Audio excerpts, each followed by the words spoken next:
reka dushimire Imana iduhaye kugera hano uyu munsi ngo tubane n'abera bangana uku. Nigeze kuvuga kera ndi hano umunsi umwe ndi Foursquare ni itorero ry'umujyi, twese ni iryacu, ni itorero ry'umujyi kabisa. Dushimiye ikaze ryanyu guhera kuri Bishop twavuganye wadutumiye. Dushimiye mwese abakozi b'Imana, Reverend Kado inshuti yanjye ya kera twasirimbanaga nyine kera, bakaza mu bisirimba bya kera bigitangira gusohoka. N'abera benshi bari hano mwese muri inshuti muri Kristo. Ureke dusuzanye dukomera Imana amashyi yaduhuje.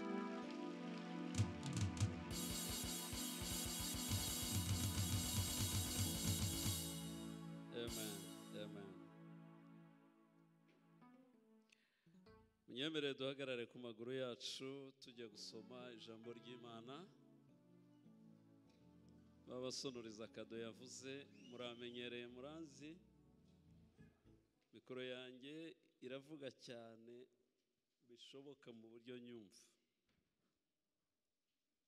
kandi nimba iyo mwampaye igihe mperuka ihari muyinzanire, ndayibuka kabisa.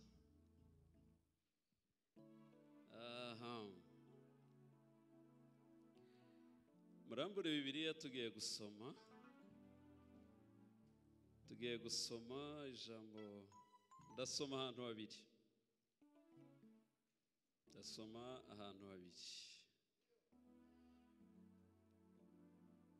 Reka duhere mu Bafilipi igice cya 3 umurongo wa 12, wa 13, wa 14. Hanyuma turabona kujya muri Yesaya. Haravuga ngo suko maze kugihabwa cyangwa ngo mbe maze gutunganywa rwose, ahubwo ndakurikira kugira ngo ahari mfate icyo Kristo yamfatiye. Bene data, sinibwira yuko maze kugifata, ariko kimwe cyo nibagirwa ibiri inyuma ngasingira ibiri imbere. Ndamaranira kugeraho dutanguranwa ngo mpabwe ingororano zo guhamagara kw'Imana muri Kristo kwavuye mu ijuru. Amen. Yesaya 43. Yesaya 43 murongo wa 18 murawuzi. Haravuze ngo ibya kera ntimubyibuke, kandi byashize mwe kubyitaho. Cyane nako nishakira konyine, nubwo munsi yaravuga ngo n'abavuga neza, dore ngiye gukora ikintu gisha ubuko kigiye kwaduka, ntimuzakimenya. Nzaharura inzira mu butayu, ntembesha imigezi mu kidaturwa. Abakunda ijambo ry'Imana bavuge amen. Nzamura mikoro tugihagaze, mwicaye kera mwicaye. Nabivuze ngo uzamuke, njyewe nkunda kuririmbira hejuru.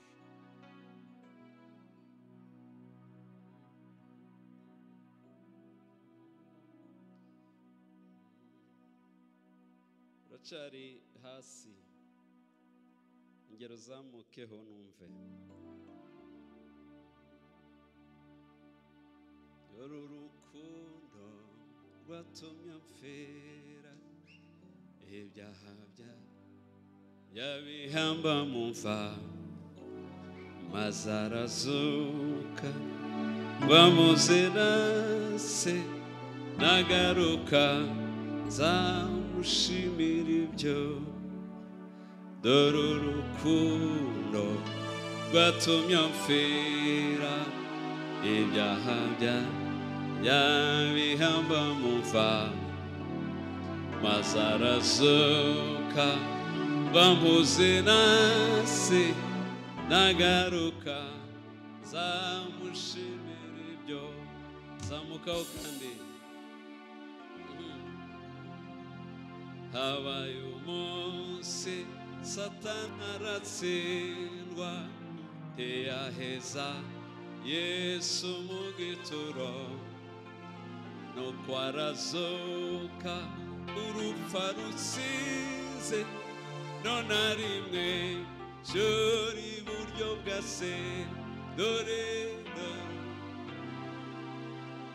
rwatumye mfera ibyaha yabihamba mu mva maze arazuka bambuze nase nagaruka zamushimira ibyo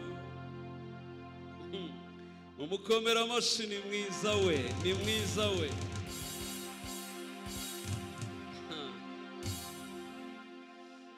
mu mvura nyinshi Yesu arakomeye no mu ishuheri Yesu arakomeye ku manywa na nijoro Yesu arakomeye Yesu wacu arakomeye we mu mvura nyinshi Yesu arakomeye no mu ishuheri Yesu arakomeye ku manywa na nijoro Yesu arakomeye Yesu wacu arakomeye we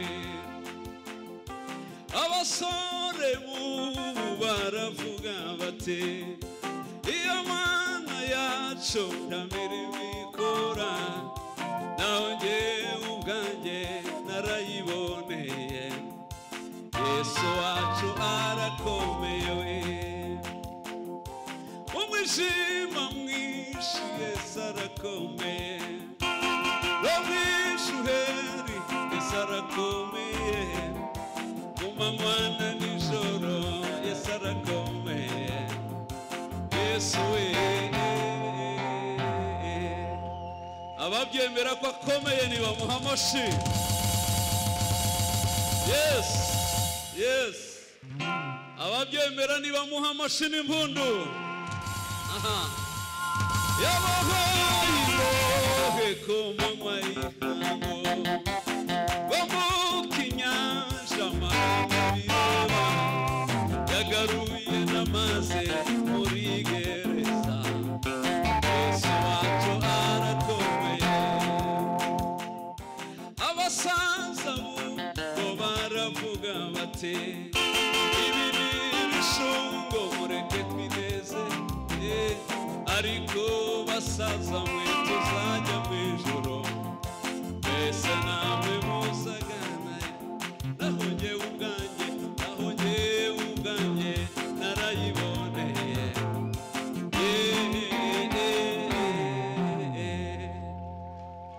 tumuha amashyi Yesu yes mbwirira ukwegereye ngo Yesu aracakomeye wicare mu izina rya Yesu aracakomeye Yesu we azaguma akomeye ibihe birahinduka ntahinduka abagabo barasaza ariko we ntasaza guma ari wa wundi hari indirimbo naririmbye kera y'igiswahili ivuga ngo igisirimba uache Yesu akutawale maishani mwako akuongoze atakutosha kwa mahitaji yako elfu ni jina pekee duniani na mbinguni linaloweza kututosha kwa chochote katika yeye tumebarikiwa hata mwishoe katika yeye tumebarikiwa hata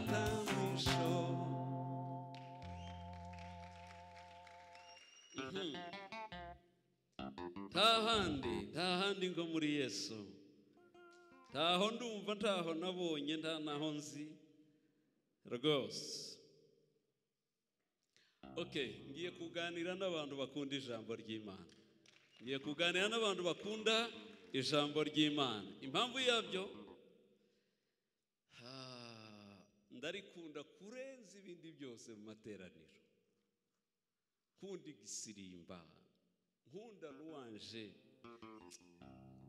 kandi Imana ishimwe, ruwanje z'ubu ziri ku rwego rwiza.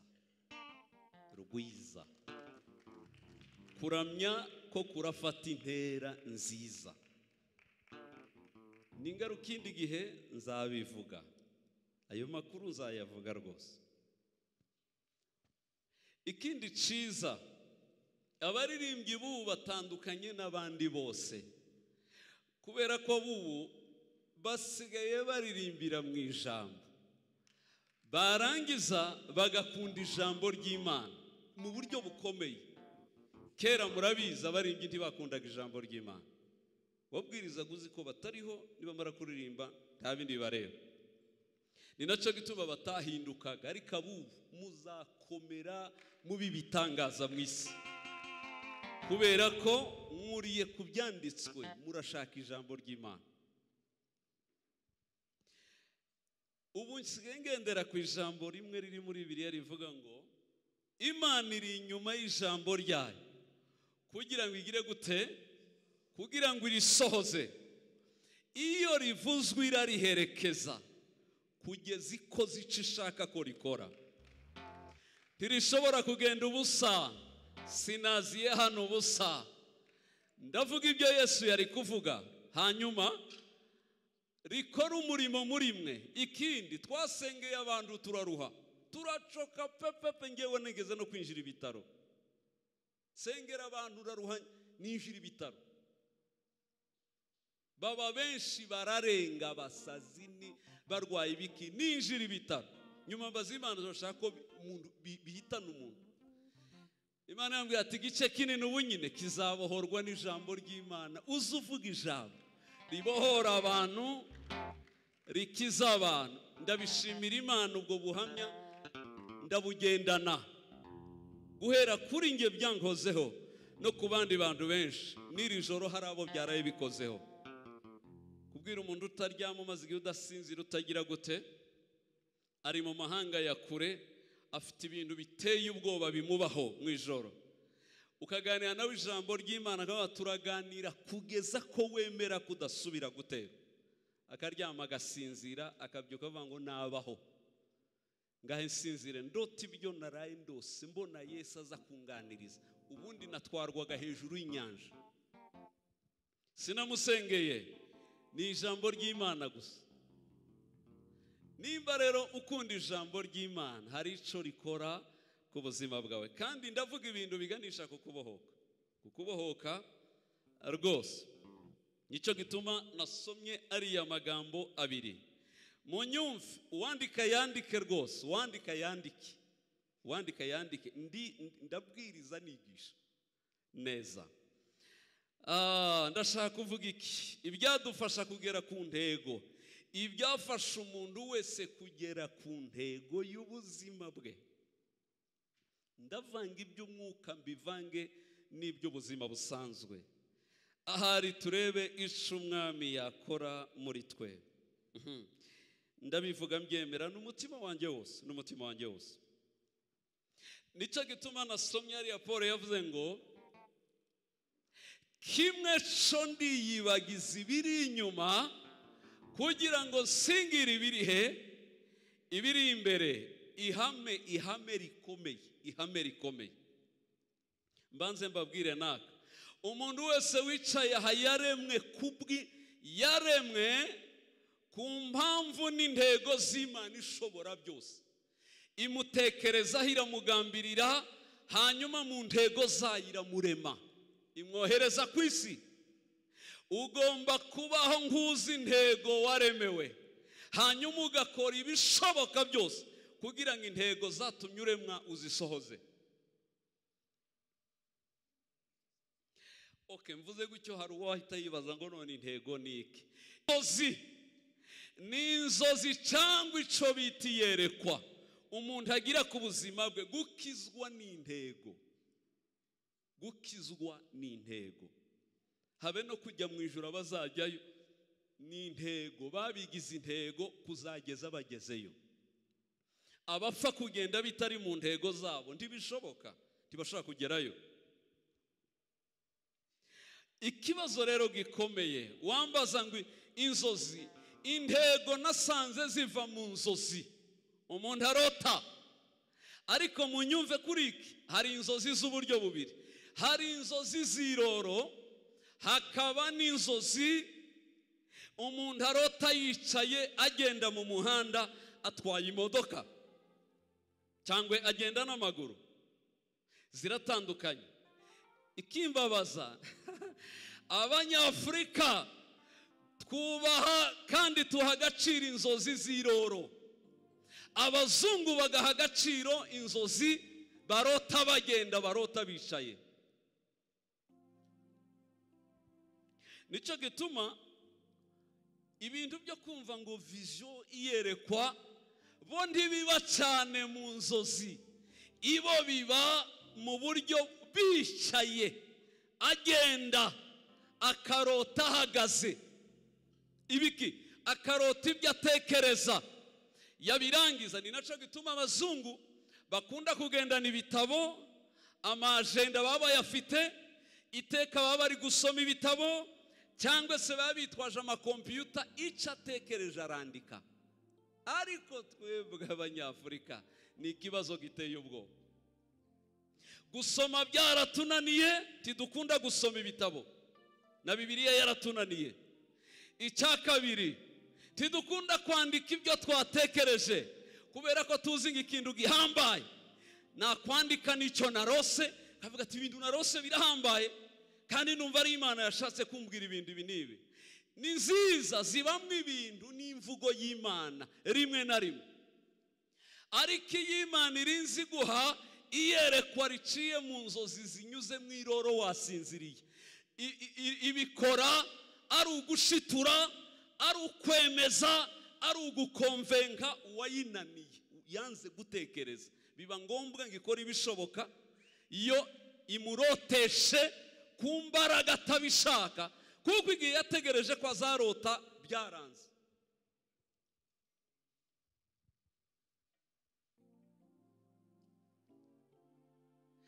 Abakomeye benshi mu isi bituruka mu nzozi barose, bicaye bagenda bakazandika, yarangiza agatangira kuzikorera ngo arebe ko azazigeraho. Nta muntu wavukanye imbuto yo gukomera, nta n'uwavukanye imbuto y'ubukire. Twese turi bene Damu w'Imana, afite inkomoko ebyiri, afite inkomoko mu Mana, afite inkomoko mu butaka. Dukomoka hombi, ubutaka ni iwacu, ijuru ni iwacu, byombi bituremyemo kugira ngo turote ibihambaye biturutse mu bwenge bwacu dufite buva mu Mana. Hanyuma ibyo turota tubishire ku butaka, tubuhindure kuko Imana yabuduhaye. Ibyo Imana ikabishigikira biteye ubwoba. Mbabwire naka reka ndebe amaboko y'abari kunyumva, mwuka byarama. Reka ndebe amaboko y'abari kunyumva kabisa, nimba uri kunyumva. Komera Imana amashi, yiteguye kutugirira neza. Vuga aka kantu nanditse mu gitabo cyanjye cyo kubohoka. Nanditsemo ngo Imana igisohoreza umuntu ibyo yatekereje n'ibyo yiyatuyeho, we ibisohoza bingana nuko imusohozaho ibyo yamuvuze. Ishobora kubanza ibyo yiyatuyeho cyangwa se ikabanza ibyo yamuvuzeho, ariko byose irabisohoza byanga bikunda. Abanyembaraga zo gutekereza no kwizera, Imana yatinze kubavugaho, bajya bahagarara bakivugaho. Ururimi rwayo nigo rwaremye isi n'ibiyirimo. Ururimi rwacu yaduhaye nizo mbaraga zo kwiremera isi yanjye ngomba kubaho. Abafite umushiha n'uburakari ng'Imana ntikibavugaho, mbabwira aya makuru tinateze kubavugaho. Nigutunanigwa kwivugaho wewe ufite ururimi yaguhaye ngo uvuge ibyo wizera, watura ibyo wizera ku buzima bwawe. Unaniwe kwivugaho, urayirakariye ngo ntiyakuvuzeho, nawe warinaniwe. Ukurikire Bibiliya neza, abagabo Imana yakomeje mu isi y'abazima bakoreshaga ururimi rwabo kwatura, ikamutesta ndebe ko avuga ibihambaye, nanjye ndashigikira mbyuzuza. Yabivuga Imana ikabiti. Mujya musoma amakuru y'Abisirayeli, n'Imana se yababwiye ngo ngahe nimuvuge ko mbatwaye kubicira mu butayu, n'akanwa kabo kabivuze. Abavuze ko bazagwa mu butayu ntawaharenze. Si Imana yabatsinze, bahatsinzwe n'ico bivuzeho. Ikibyemeza nuko ababyanze bagahagarara bakavuga ngo sinzagwa mu butayu, aho Imana yavuze nzagerayo. Imana yaravuze ngo kubivuze bikubere gutyo, ukuboko kwanje kuzabisohoza, kubera kuzi kundi Imana y'inyamaboko yakugezayo.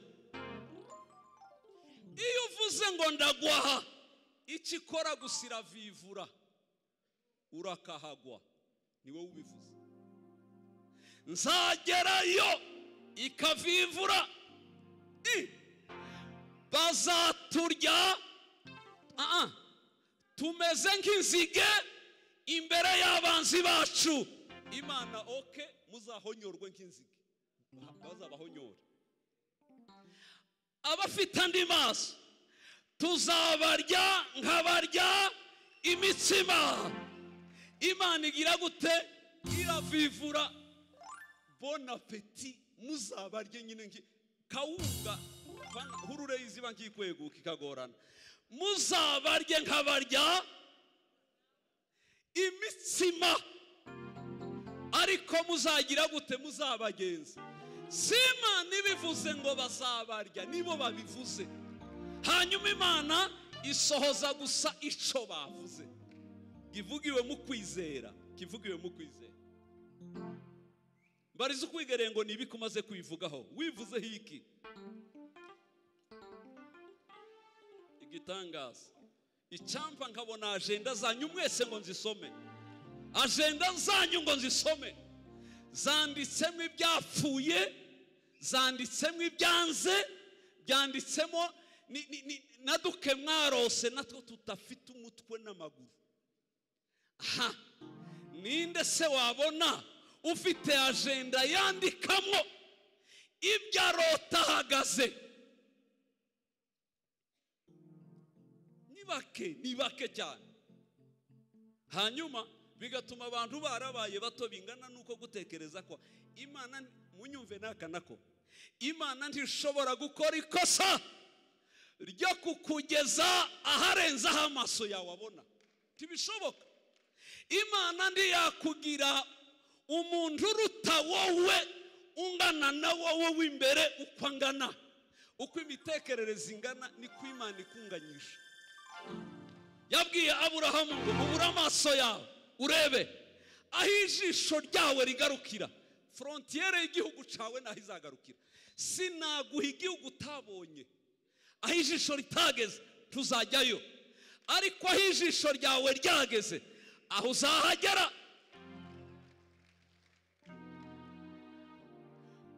Mugabanye ibinyoma mubeshera Imana ngo kumeze ngo ni kw'Imana yashatse, siko ni wewe wabyigize.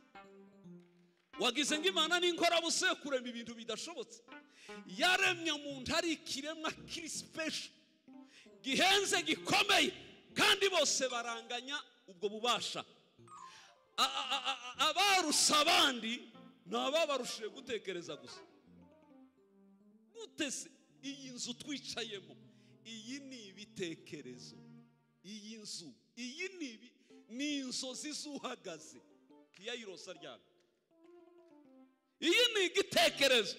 Uyu mujyi mureba mwiza gutya utangaje, uyu mujyi ni ibitekerezo. N'abicaye baratekereza, hanyuma bakata imihanda mu mutwe ngo barangize barabyandika. None dore byabaye impamo.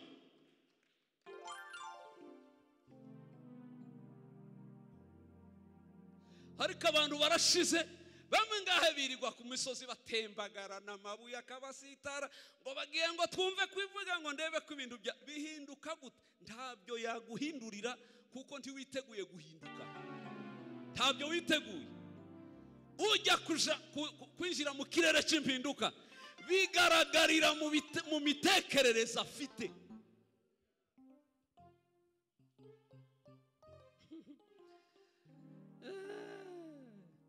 Inzozi z'abarota bicaye nizo zikomera kuruta inzozi zo mu iroro, kuko wa mwana arota ibicuramye. Yaratangiye abona umuhanda agasoza abonye ikinogo. Yaratangiye abonye inka none ashoje zibaye imbeba. Ibintu bitabaho. Hanyuma Abanyafurika tukabiha agaciro n'ibyo ngo none byari bigiye kugira gute. Hari abantu babiri badashaka kurota neza cyangwa se batatu. Umuntu warushe cyane bikabije ntajya arota neza, ntibikunda, ategeza kurota atembagara mu bikunduke ibintu bene ibyo. Cyangwa umuntu waryamye ahaze cyane impishi nyinshi ategerezwa kurota arya ibibuye akarya n'ibyondo akarota yirongera iki kabona n'ibyatsi none hari kubirya yemewe ndarose ndi kurya none ibyatsi. Waryamye uhaze birenze ntiworota neza.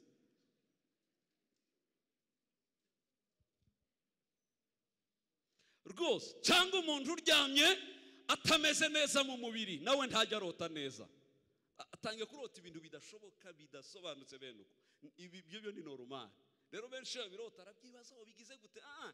Nimba watembagaye ku buriri urushe cyane, ibintu warose byihorere, nta ni umuruho wakabije n'ibindi bene uko. Hakagira igihe rero hazamo izindi nzozi z'umuntu wasenze bikabije, ashaka ko Imana yamwiyereka yamuhindurira amateka, kubera ko asenga cyane ariko agatekereza buke, byatumye aba nk'igifu imbere yayo, bigatuma noneho isigara inyura mu nzozi. Reka basi mfe kumuyobora muha akarongo inyuze mu nzozi kuko we ntajya atekereza. Reka mbabwire ayo makuru. Iyo turi iwabo w'umwuka tuba turi muri connection y'ijuru, tutagifite imitekerereze y'abantu, dufite ngo gutekereza kwa Kristo ariko kuri muri twe. Ufite gutekereza kwa Kristo wese iyo yicaye ngo atekereze arema ibintu bikomeye bitabaho, bitatekerejwe na se na sekuru, akaba ariwe wa mbere ubitekereza kandi akategereza ko azabigeraho. Bitewe n'iki? Afite gutekereza kwa Kristo, ntafite imivangire yo kwa basekuru na base.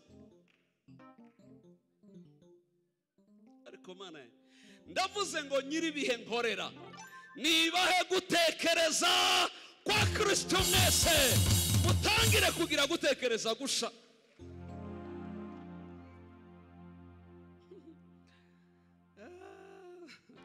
Reka mbabwire utu tuntu ngatungahe nka tune. Babwire utuntu nka tune dufasha umuntu by'ukuri kugera ku ntego z'ibyo arota n'ibyo atekereza n'ibyo yanditse bigakunda bikemera. Icambere, tushobora gusingira ibiri imbere utarabanza ngo uhindukire ufunge ibiri inyuma ubyiyibagize. Ndakora ibishoboka byose ngo niyibagize ibiri inyuma kugira ngo mbone uko nsingira ibiri imbere ntihajya hafatwa, inyuma hatarafungwa, ntibikunda. nicyo gituma benshi nabakizwa, narumiwe, nabakizwa, ariko umukizwa ucicaye muri kahise, imitekerereze ni ya ba nyirakuru na ba nyirakuruza na ba sekuruza, niko ameze. Ikindi, ibitarashobotse iwabo kugeza iyi saha nawe yemera ko bidashoboka kuri we, ngo na ba data byarabananiye. Basobahe batari ba data ahubwo. Iyo nagiye iwabo w'umwuka, data nge ndamufite, arahari ari mu rugo uyu munsi, niwe nsize ndamubwiye toke ngiye kwatsa umuriro aha hirya, sigara uje kubwiriza hariya, bene uko arasigara abwiriza aho nari kubwiriza, nanjye bwirize hano, ndamufite. Iyo ndi iwabo w'umwuka niho namenyeye ko data atari data, sanga data ni frere wanjye, ndeke no kumwita grand frere kuko ntanduta, anduta gukandagira ku isi y'ubutaka ariko ntanduta kubaho. Umunsi Imana irema Adamu yamuremanye na ba Adamu bose, aho nari mbicaye na data turi abahungu babiri bicaye mu mugambi w'Imana bangana bombi. Mama yari umukobwa, sinzi ko yari inkumi cyangwa yarangana gute, yangana guko tungana nge na data. Icyo gusa Imana yakoze, yaradutandukanye, iravuga ati reka ndohereza sombere kugira ngo uzamunyuremo, nzamukunyuzemo, kuko nimugendera umunsi umwe muzapfira rimwe, hanyuma isi beho idafite abahimbaza Imana, kuko mwaziye rimwe mupfira rimwe mwese. Bituma Imana itazana generasiyo yose icyarimwe, izana bake ngo baze babyara abana. Aho Adamu ananiriwe kuramya niho Abeli yatangiriye, aho Abeli ananiriwe abana babo batangire, ababaho bananiriwe abandi batangire. Bituma data aza mbere yanje ku isi ngo aramye Imana yikorere mbere yanjye, aho azasazira muzehe ruvugirwa atangiye kunanirwa, ubu aratangiye ntakibishoboye. Hanyuma dore ubu nije ufashe inkoni ya Bibiliya n'ijambo no guhimbaza mu isi, ariko ninjiye mu cyiciro gikurikira icyo yari arimo. Ni icyo Imana yabikoreye kugira ngo tutazira rimwe mu isi tugapfira rimwe, ikarara itagize abayiramya. Ntiyakora iryo kosa, byatumye itandukanya umuntu n'undi, iravuga ati ntacu umugabo azabyara undi nubwo bangana, ariko kugira ngo uwabyaye azatangirira ahananiriwe.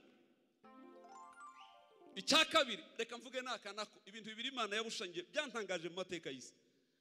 Iki ni nacyo cyatumye Imana ibushanya isi. Umugabane wa Afurika utandukanya na Amerika. Mu kanya abanyafurika tugiye kuryama, siko bimeze, turataha turyame, duhunga ijoro tuje mu mashuka, kuramya turaba tubihagaritse, ibi biterane biraba bihagaze aho biri hose, saa 2 top biraba bifunze. Kubwo kurinda ubusugire bw'icubahiro cyayo ibushanya isi. Abanyafurika nibaryama barangije kumpesha icubahiro, Amerika baraba babyutse batangiriraho abanyafurika bananiriwe, abandamya bazahoreho iteka bidahagarara.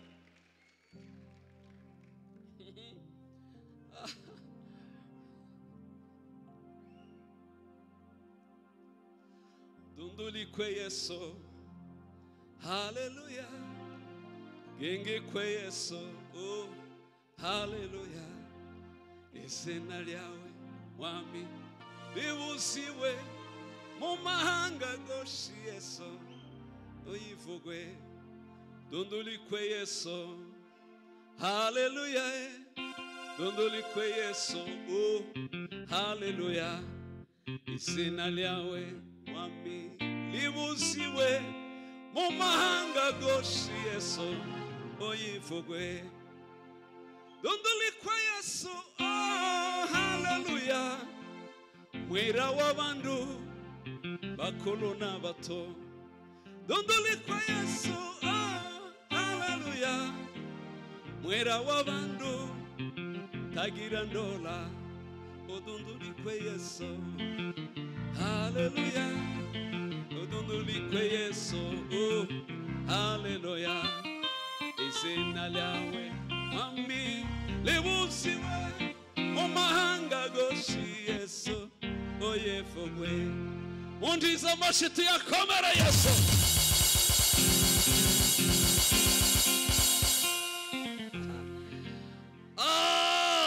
Kahise ni yabapfuye si yabariho. Kahise ihisha amateka y'abapfuye si yabariho. Kubukiriho uracyari umukandida w'amahirwe yo kugirirwa neza mu isi y'abazima.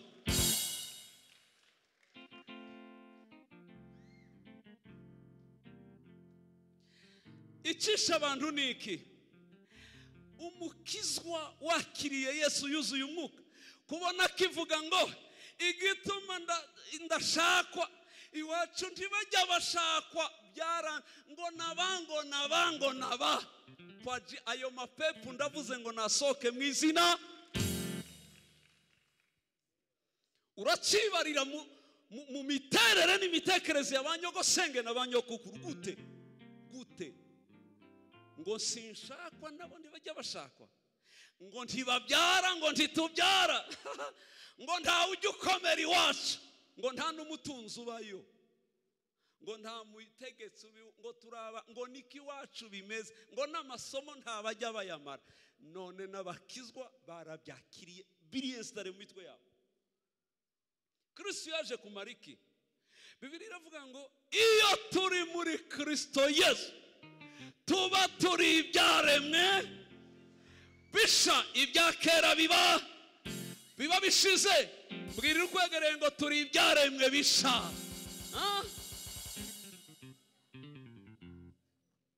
Ibyaremwe bisha bitagifitiriye mitekerereze na biriya byose. Mbirahiriye Imana nkorera mpagaza. Nuhagarara ukavuga ngo ni nge wa mbere ugiye kuba mu buzima abiwacu batabayemo, mbirahiriye Imana nimba ubivuganye kwizera uzabyibonaho.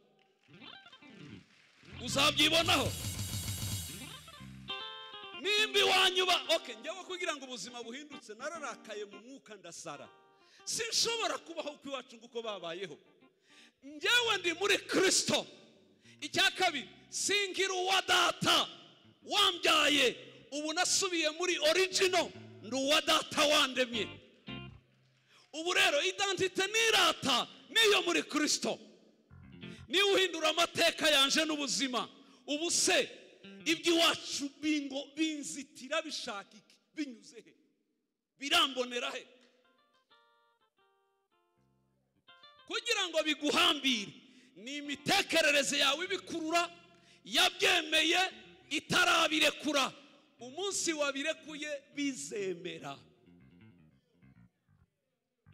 Ngewe nigeze gukora igisirimba nsa n'uwacanganyikiwe mu isi y'abantu, kugeza igihe none bavuga ati biraririmbwa iwacu hose we nguriya we ntakigenda ngo abana be bazatungwa ngo ariko azarusha bene wabo. Ngarutse nsanga madamu byamubabaje ari kurira. Byagenze gute?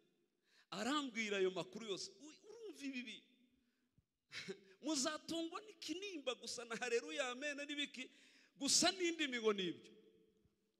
Ngabimbwire gucyo mbonye ababaye mfata Bibiliya yanjye nyirahiriraho, nayirahiriyeho gatatu kuva nk'ijuru.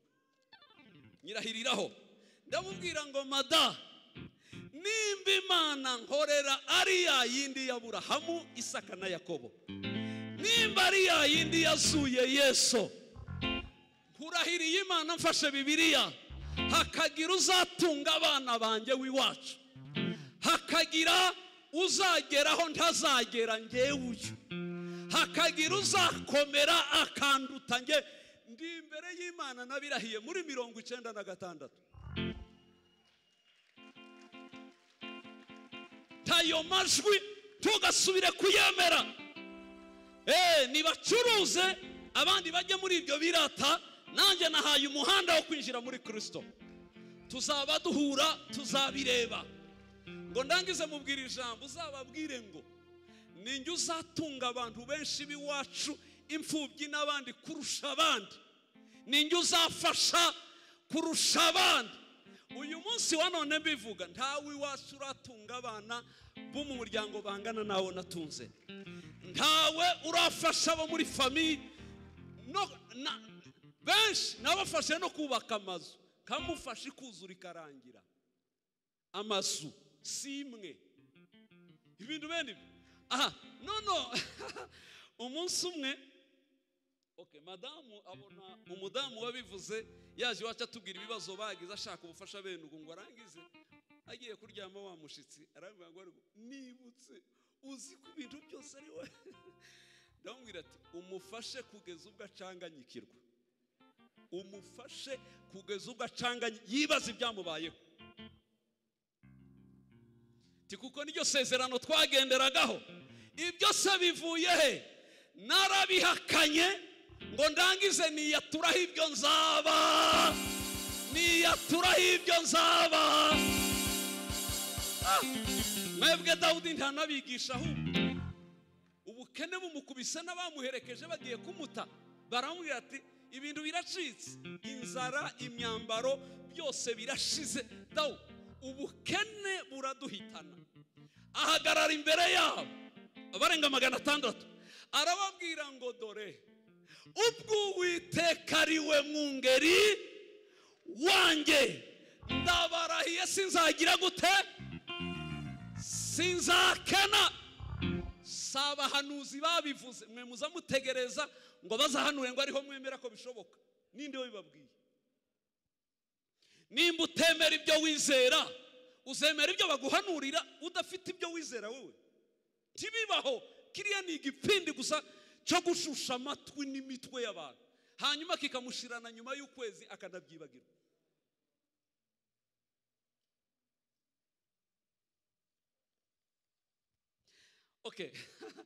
Mumfashe kubwiriza, mbwirira ukwegereye ngo va muri kahise ntaho uhuriye nayo, vayo. Vayo. Uri wowe wa none, ntabwo uri wowe wo mubagiye. Kahise gafite abapfuye, we uri mu isi y'abazima. Ntugomba kuba imbata y'amateka, ahubwo uriho ngo ureme ayawe mateka. Babwire n'ikindi abantu batazi, buriya umuntu wese yavutse iwabo kugira ngo aze kuhabera igisubizo, ntiwavutse iwanyu ngo uze kuhakonsoma. Wavutse iwanyu ngo uze kuhabera inyishu, ngo uhareme ibitaraharemetse, kuko wahavutse mu gihe cyawe ukurikiye bariya bana, umwe azana ibye undi azana ibye. Amateka yawe azajaho ryari? Azagaragara giheke iwanyu bazayabona gute? Icyo reka nkiveho. Icya kabiri gifasha umuntu kugera ku ntego. Icya kabiri, umuntu uzagera hakomeye, umuntu uzagera ku nzozi ze yarose cyangwa se vision zose afite, ni umuntu utigeranyurwa n'ahageze. Ni umuntu utigeranyurwa n'ahageze. Hari abantu iyo abonye igare aba yumva yabaye gitanga, ayiwe ni nka seseseko ku ngwendo wazabanga iwabo, aba yumva ari nka mubutu iwabo. Agize moto ni ibicika byabaye kubera ko kandi akumva aranyuzwe birarangiye. Oya, iyo Imana iguhaye ikintu ibikubwiye ngo no hejuru y'iki haracyari ibindi. Icya kabiri, ibikubwiye ngo imbaraga zatumye ugera kuri ico nizo zizagufasha kugera no ku kindi kiri imbere. Zogera kuco yavuze, zogerana kuko Imana atari umuntu wibeshe. Igize gute? Iyo ivuze yategeka bigakomera nifite ijambo rya nyuma kuri iyi kugejeje ahantu ibikubwiye ngo izi mbaraga zikuge iki gisubizo uronse naka esikariye nguhaye kakwemeza ko wanatera intambwe ukagera no ku yindi wigera hariya ngo uvuge ngo wabishoboye. Inshuti yanjye, reba icyatumye dutangarira Dawudi, siko bazababwiriza icyamaze ubwoba Dawudi ngo bwo kwica intare, nuko yari yibitseho amakuru ko yishe idubu. Iyo ahura n'intare nta dubu yishe, sinzi kibira aba yarinjiye, kubera ko idubu yapfuye afite confidence y'ibisazi. N'idubu nararyishe, igira hino nkwereke ndagushwanyaguza. Ntagaze iriya agasanga Goliyati yababereye ibamba, iyo nsindiye idubu n'intare irakumva wowe irakungabiza, ndagushwanyaguza. Ntiyamwishe cyangwa yaramwishe? Goliyati ariho cyangwa yarapfuye? Yaramuhitanye. Kubera iki? Ubuhamya bwa mbere bwamuhaye imbaraga zo kwishimira ko n'ibindi abishoboye yabitsinda. Kuko muri kamere ya se na nyina nta mbaraga yavukanye zamuhesha kwica idubu, ntazo yavukanye, nta n'umurage w'iwabazi, nta n'amateka yuko hari se na sekuru bishe intare, ntabigeze babaho. None we uricaye ngo uzashobora ibyo se yashoboye, ngo nzashobora n'ibyo mama yashoboye, ariko ibyo badashoboye warafuse gute? Data nta dubu yishe, Dawudi ndaryisha. Ntawe nzi wishe intare, Dawudi ndayisha.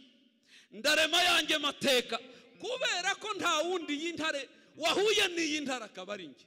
Ni njye nyine uribuke muri iki kibazo.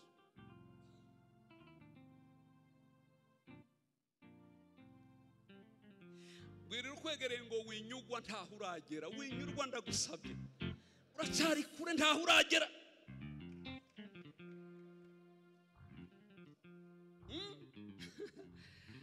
Ako ni igitangaza.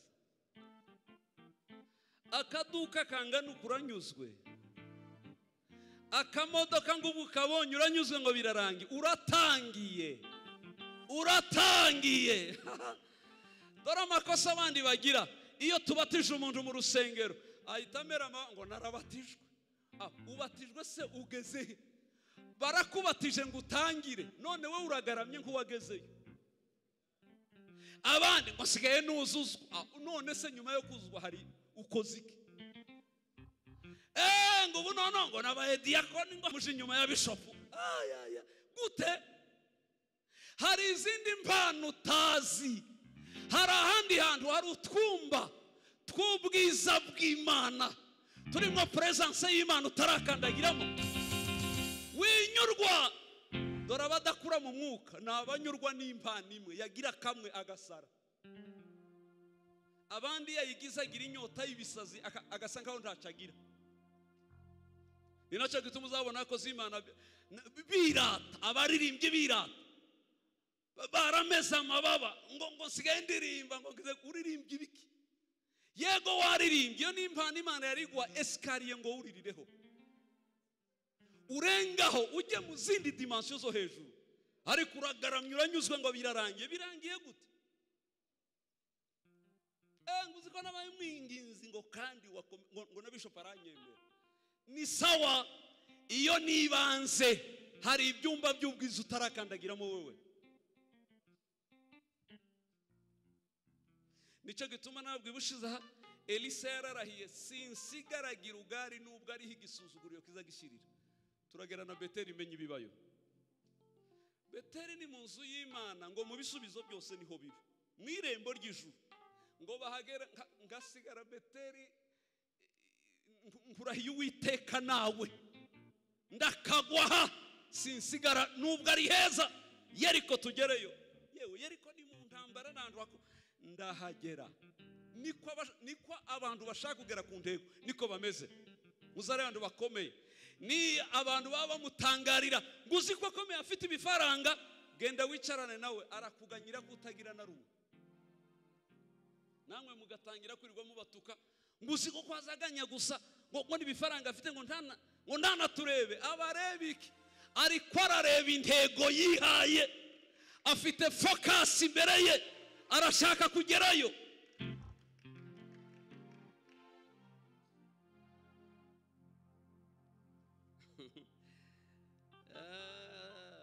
Naratangaye.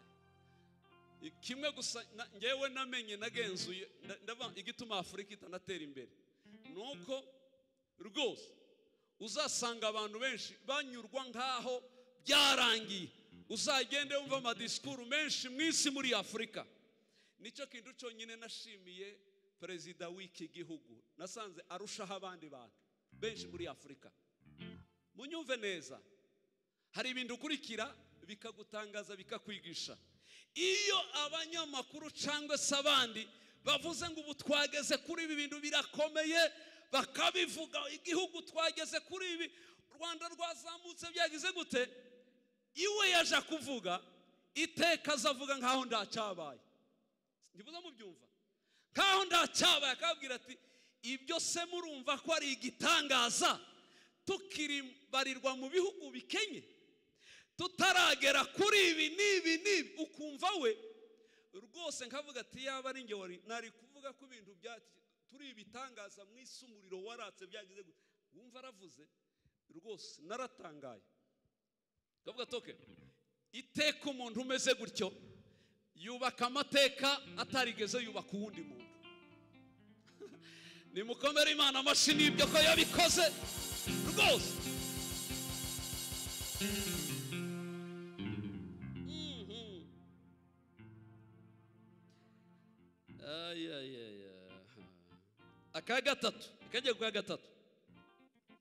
Aka gatatu umuntu ushaka kugera ahakomeye no ku ntego.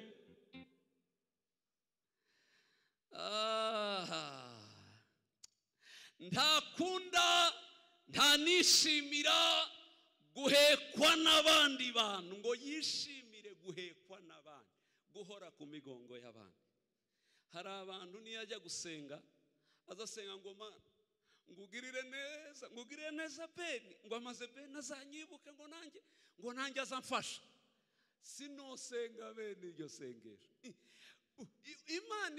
Iyo Mana ibwiye ikagirira wowe neza, nawe ukagirira neza abandi. Barahari bajya basengera bene wabo gusa, ngo bajye bahora babibuka, kandi yamufasha ngo nzahora ku mavi yawe gusa, ngo nzekora na jene mpe ngusengera, kugira ngo azagire gute, ngo azahora amufasha. Mbwira ukwegereye ngo harageze kuva ku migongo y'abantu ugahekwa n'Imana yonyine. Ndavuze ngo Imana yonyine. Nguhetse ku mugongo wanjye ntacyo uzabayo, nguhetse ku mugongo wanjye ntacyo uzaba. Umuntu yaba ku mugongo w'Imana akirirwa ajuguma ashaka imigongo y'abandi bamuheka, ibyo biri mu gutuma benshi bakora amakosa. Umukobwa agashakwa n'ikigabo adakunda, atigeze anatekereza, ariko kubera bwihebe akaba ngiyo gipfa kuza gifite amafaranga cyo mfata neza, akakijyaho atagikunda, ariko gusa kugira ngo kimuheke tu.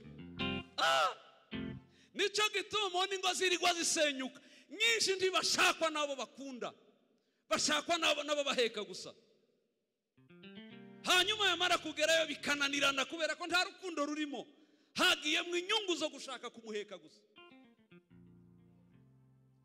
Ibyo n'abasore bari kubikora benshi cyane, agashaka umukobwa ufite amafaranga gusa ngo ajya amfasha, ajya ntunga gusa ngo ume ndye, hanyuma guma afashe nanje ndye, kandi akumva ko yagezeyo. Mbwira ukwegereye ngo va ku mugongo w'abandi, subira ku mugongo w'Imana, izaguheke yonyine.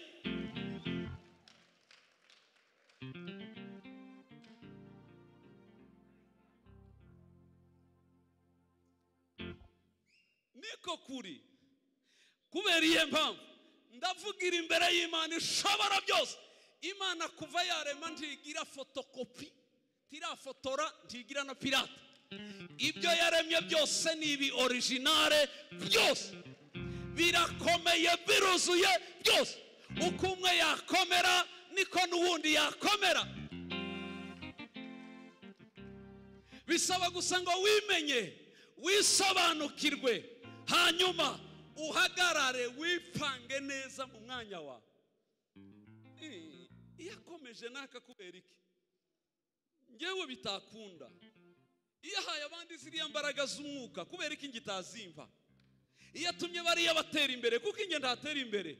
None se twaremwe n'Imana zibiri ko ari imwe yaturemye. None se igira bikundi ikagira n'abo yanga. Irindi kosa nanga ku Banyafurika, iyo nkuru ndayanga no kuyumva amatwi.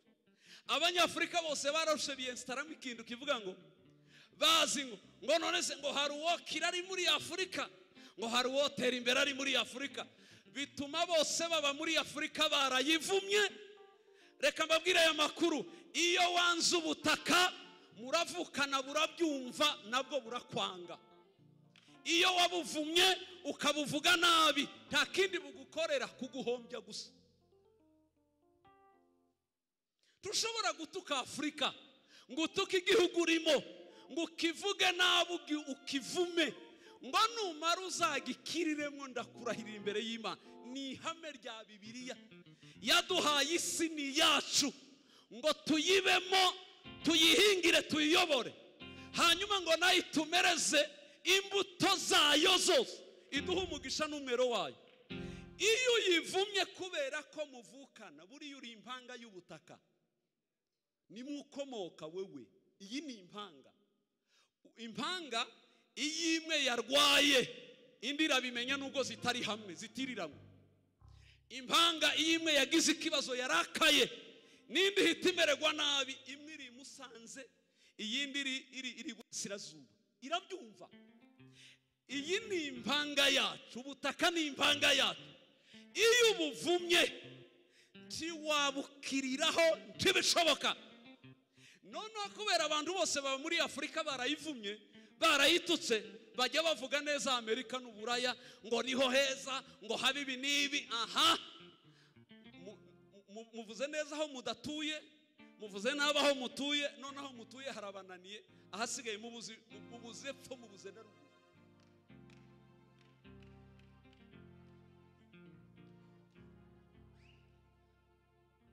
Tushobora kuvuga neza isi yawe Afurika, ngo uyivuge neza, uyiheshe umugisha, uvuge ko ari umugabane mwiza, watureho neza, usengere cyane. Numara uvuge ngo Mana niho wandemeye, niho iwacu, hampera umugisha ngiye gutangira, nimba ari business, nimba ari biki. Urebe iby'Imana izakora, abantu bazagutangarira. Bibaze byagenze gute? Si ikindi, warisobanukiwe. Icya kabiri, watuye neza ku isi yawe, none isi yawe kirakumereza umugisha wayo. Abantu bahora mwisimbiza muvuga mukunda Amerika, murashaka Amerika, bigatuma muvuga nabi Afurika. Timutegereze ko hari ico mwahabonera. Keretse mwikosora, muhindure, mwihane ku butaka, hanyuma ni murangiza mutangire mu bwatureho neza, mu buhesha umugisha. Numara uvuge ngo iyi niyo gakondo yanjye, nzahagirira umugisha byanga byakunda. Urebe bizakubaho.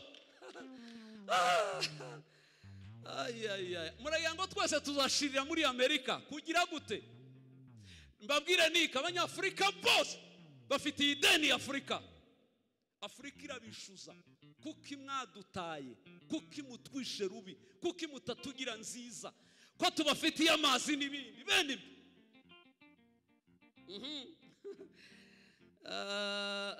Okay, reka duhanure. Bwirira umuntu kwegereye ngo imigongo y'abantu irarangiye, ugiye guhekwa n'Imana yonyine, yonyine. Yego, ababyemera komera Yesu amashi. Yes, yes.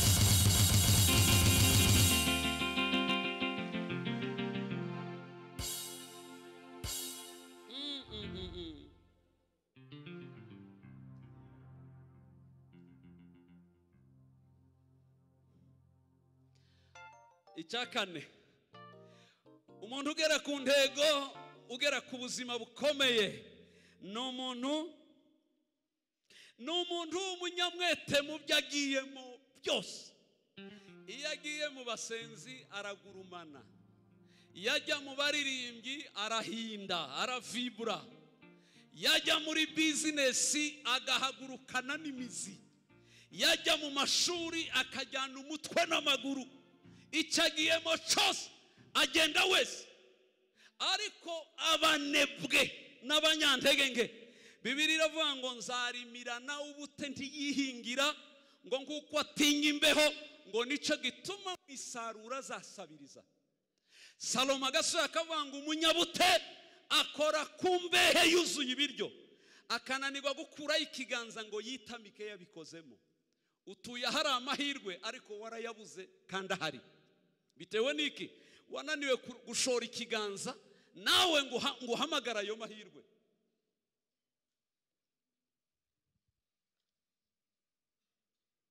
Mvuga iki? Umunyamwete iyo agiye mu bucuruzi bikanga, ahita ahindukira akajya mu bworozi.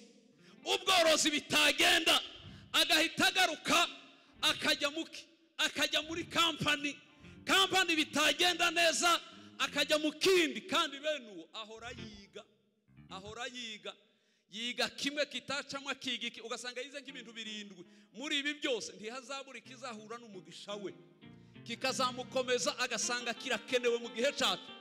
Ariko hari umuntu wize tumwe abonye tudakunze ngo ntako ntagize. Wagize ute? Gerageza byose, jyaha n'ibyanga ujyaha n'ibidakunda ujya. Man, ubuhinzi n'ibwanga, ubucuruzi n'ibwanga, ibikini bigira gute? Jya no mu gisoda basi.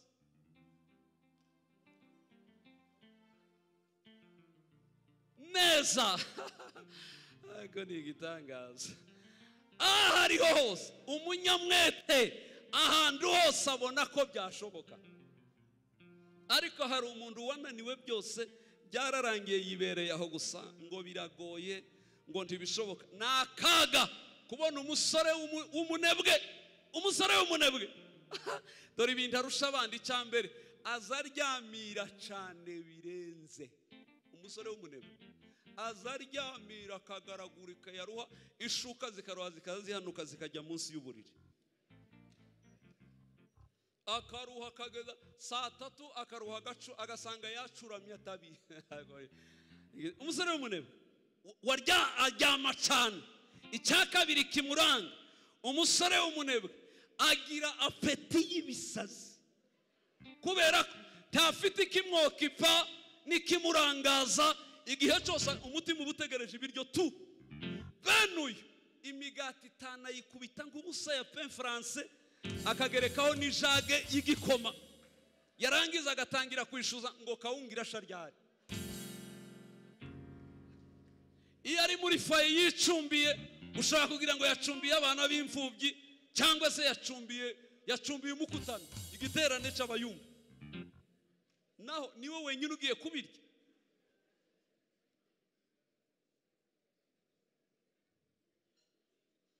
Cya gatatu, agira ibyifuzo bitabaho, agira kwifuza kwamurenze kubera kuruhuka gukabije, kwamuteye kwifuza gukomeye kubera ko atari okipe n'ibindi. Mana yanjye, yifuza byose, yifuza bose, ninga kujya ku igihebe cyihariye umuhana.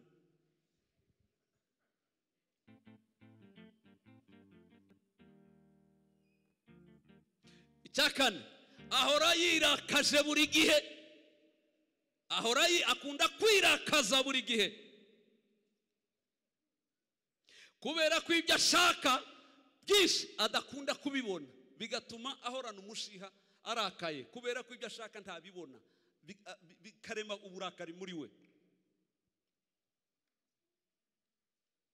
Ikindi abashaka no gutinyisha abo mu muryango batagira ibyo bamukorera cyangwa bamubwira.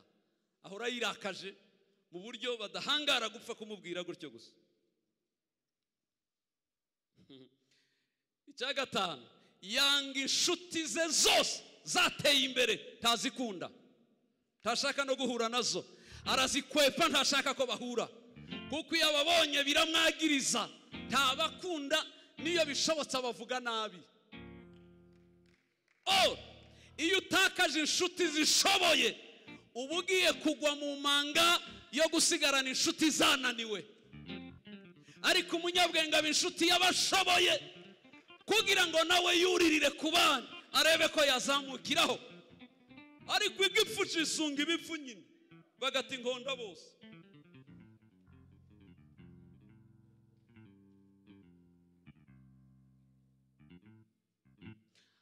Byaba ngombwa karakazwa n'abateye imbere, baramurakaza. Ariko umunyabwenge n'umuntu muzimu ufite intego, niyo gikenye yishimira gutunga kw'inshuti ze, bigasa nkaho nawe abifitemo uruhare. Kuyihe mpamvu? Niyo abibonye aravuga ngo iyo atumye Maître Justin amera kuriya, iyo nanjye ndayizeye, ahari nshobora kuba ndi nimero iri inyuma ye. Kugirirwa neza n'imbabazi nanjye bizangeraho. Nizeye Imana ya Justin ko nanjye umunsi umwe izangirira neza, kubera ko ndeka amateka ya ba Mose ntazi, nejejwe nuko mbona Imana yagiriye Justin. Ihera kumuzi, utangarira Imana kuri bari yuzi, bigutere kuyizera, hanyuma ushimira ibyo yabakoreye nkaho ari ibyawe. Kubera ko kubishimira biyemeza ko wamenye amaboko yayo, ufite n'amakuru ko ariyo yabimukoreye. Ninde ubyemera akomera Imana amashyi? Yego.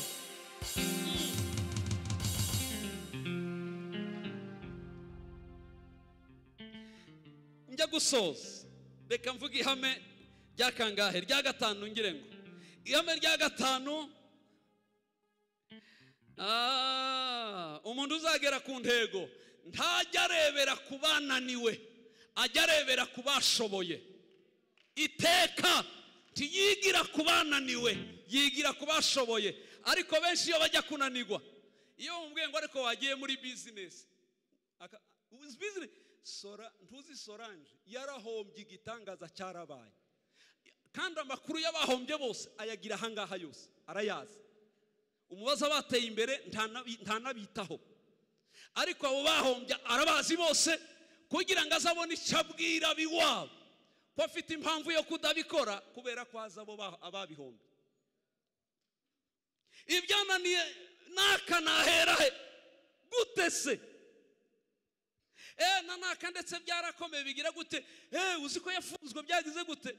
Nashaka afungwe kubera nyine ibyanze, ariko ntibivuze ko amateka yarangiye. Umunsi azasohoka azakomeza rwose. Mwisi se abafunzwe bangana gute? N'ibihumbi, ariko barakomeye, bamwe banayoboye ibihugu. Tibacika intege ngo nuko byagize gute.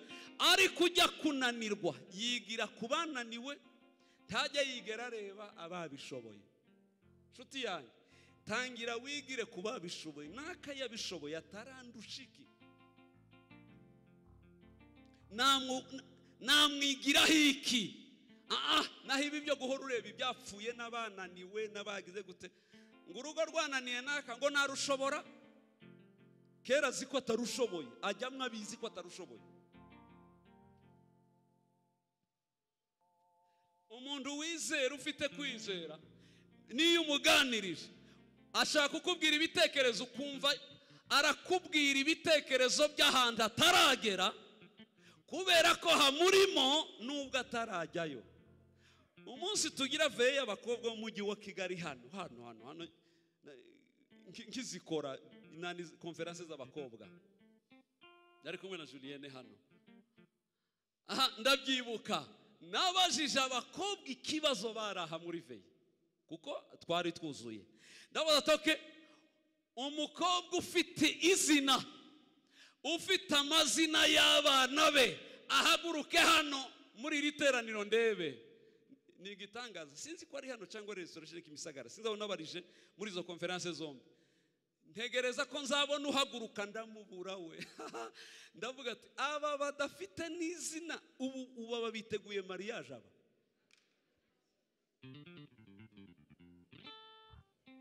umukobwa wamaze kwizerera urushako wiyemera akanemera Imana, kuko ntushobora gushakwa ngo ubwo wizera Imana mu gihe wowe utigirira icyizere, ntibishoboka. Benshi baraho ngo nizera Imana ariko icyizere yaraciburiye, ntibikunda. Hanyuma noneho ngahe rero, iyo bizereye gushaka usanga mariage kera yayigezemo, urugo ajya rupanga, habe n'utuzina tw'abana tumwe yaradufashe ngo abandi batazatumutwara. Uwo nguwo ari muri rompwe, mariage irahari, ariko abandi batagira izina, bataranabirota ngo babitekereze, gusa bari mu maganya ngo byaranze, nta mariage abona, ntajya nayitekereza. Abandi bajya bayipanga, ibintu byose arabipanga. Wamaze ate suri mu biki, agapanga ibya mariage atarabona fiance, kubera mu kwizera arahari nubwo ku butaka ataraboneka. Uyu ntiyamubura, ntibishoboka. Ariko aba bagenda bari gusa, umaze ate suzuyitekereza gute ngo narayibuze. Warayibuze.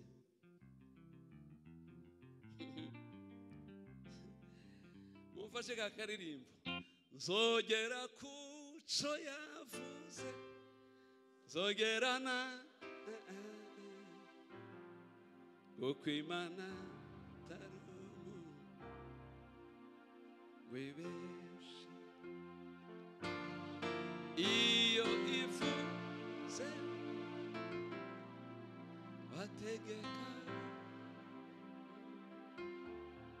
nifite ijambo ryanyu kuri njye. Reka nsoreze kuraka icyanyuma ndashoje. Gusenga ni intego, gusengera ku ntego. Uja gusengera ubuzima bwe ntapfa gusenga Mana uranzi ngo uzangirire neza, gute? Iherehe kubiki ngo kandi ngo uzankomeze, gute se? Mu buhe buryo? Fata agenda yawe, wandike ibyifuzo by'umwaka, wandike n'ibyifuzo by'ubuzima. Dore ibyo nshaka guheraho, dore uko nshaka kugenda, dore n'iherezo ryanje uko ndishaka. Nicyo gituma abagira iyerekwa inzozi, abagira inzozi barota bicaye, uzasanga abazungu b'abahanga n'ibindi, azapangira ubuzima bwe akaruha agacukura n'imva, agihagaza akigenda agifite amakampani. Yaragiye aratekereza, aragenda araruha, ararengukiriye. Niko ubwenge bungana, niko imitekerereze yiri. Ariko abandi nta napanga n'ahahera. Hanyuma araguza ngo Mana ngo uzange, gute? Iherehe, andika ubuzima bwawe, nurangiza wicare uzupfukama kuri icyo gitabo ugisengera ukereka Imana rwose. Uzugera igihe wibwira ati Imana dore ngibi ibyo nakwandikiye, ndashaka kubona ubuzima bwanjye bumeruka, kandi nibuhinduka dore ibyanjye, dore n'ibyawe bizavamo. Mu byo upanga, nimba upanga ibitari mu Imana, ibyo bishobora gupfa, kuko ibyo babyita umunara wa Babeli. Imipango yose itari mu Imana ni Babiloni hayubakwa.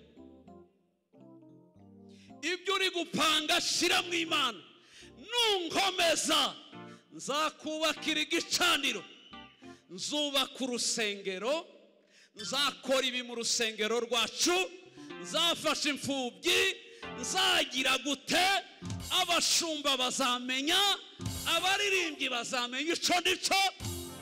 Nono Imana igasanga gukira kwawe harimo umugabane munini wayo, ifitemo umugabane.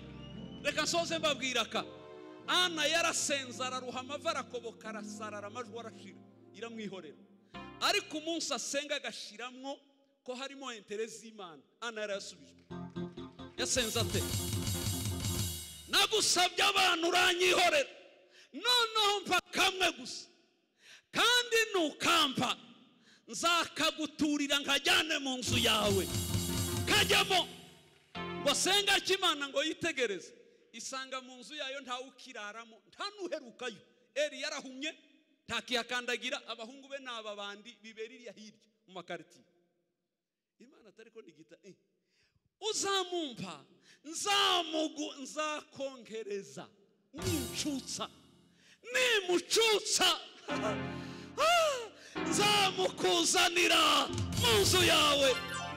Imana ati Ana we unkozeho we, uzi ko nanjye mu nzu yanjye ntawe nkigiramo. Izibura inda ya Ana abyara Samweli, arayongereza ngo amucutse aramuzana. Imana ntiyabikibashije gufunga inda ya Ana, hakurikira abandi 5 ba reserve yasigaranye, n'Imana itwara wa wundi yayibwiye. Ibyawe kubishiramo Imana sibyo biguhombye, ahubwo nibyo bigukomeza. Yakobo ntiyasenze biramucanga pe 28 nimba ari 20. Nungirira neza singwe muri iri shamba nahunze mwene mama, nkagiyonja nkazagaruka iwacu amahoro, nkabona ibyonja n'ibyo nambara.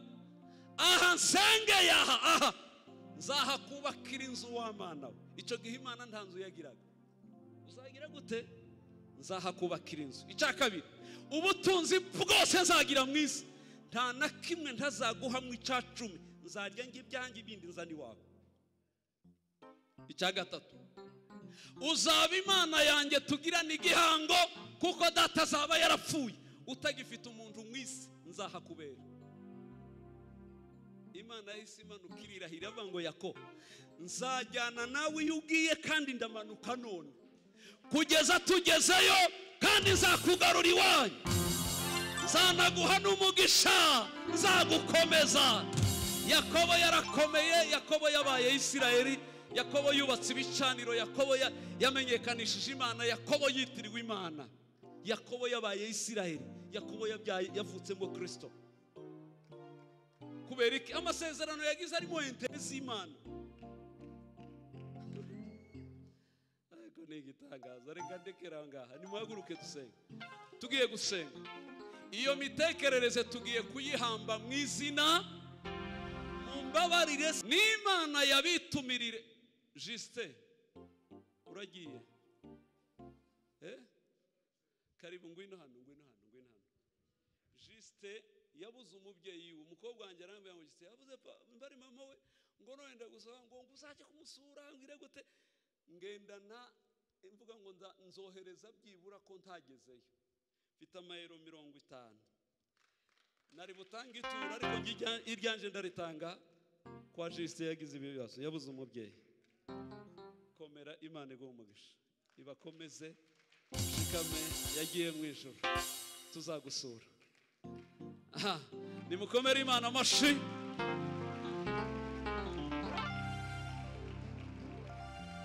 Ay. Muri kunyumva neza? Singe wabazanye, n'Imana yabazanye ahangaha. Abaje nibo yashakaga. Kuba waje ndakubwiza ukuri, ibitarakunze muri iyi myaka yose ishize nibigende mu izina rya Yesu byaranze. Igihe cyawe cyari kitaragera, ngiki kirasohoye. Igihe kirageze kandi kirasohoye. Ugiye munyumve, ugiye kuba wowe w'ukuri uw'Imana yari yaragambiriye.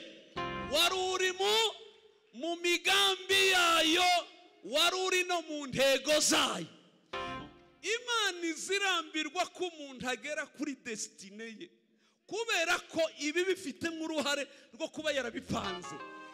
Iyo bitabaye irababara, kuko wafushije kwizera, none ibuze umuhanda wo kukugeza ku byo yari yaragambiriye. Kwizera kwanyu ni kuzuka. Uyu mwaka muratangira kuba mutari mwarabayemo, muratangira kugeraho mutari mwarageze, muratangira gukandagiraho mutakandagiye.